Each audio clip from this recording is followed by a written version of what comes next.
ବର୍ତ୍ତମାନ ମୁଁ ଗୋଟେ ଫିଲ୍ମ ଦେଖିଲି ଚକୁଳି ପିଠାରେ କେତେଟା କଣା। ଚକୁଳି ପିଠାରେ କେତେଟା କଣା? I am ଜୋକିଂ।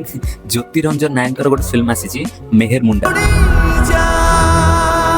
टीजर देखिली गोटे लाइन रे जदि यार रिव्यू करिया को चाहिबी फैंटास्टिक टीजर गोटे वर्ड रे मको ब्लॉकबस्टर टीजर लागिला। कोनोसी गोटे हाई फाई लोकेशन ने किछि शूटिंग हेइनी कोनोसी आउट ऑफ स्टेट को जाई कि हमर शूटिंग करिना यार डायरेक्टर जी रहिचंती भाबी ए टीजर टी देखि सारला परे एते सुकून मिलिला हार्ट को मु कहि पारुनी। ए गोटे सीन पूरा आपनक हार्ट को कनेक्ट करि जीवो।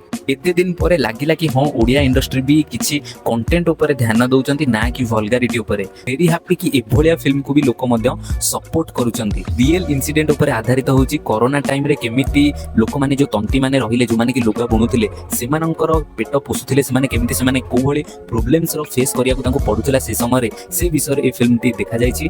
एते सारा प्रॉब्लम्स आसी सारला परे से गार लोक माने केमिति ए प्रॉब्लम्स रो बाहरु छंती ऑनलाइन बिजनेस करि पारु छंती तांकर गोटे आशार आलोक सेमानक पाखरे पहुंची जाउछि। सब किछि आपनको ए फिल्म रे देखिया को मिलिबो।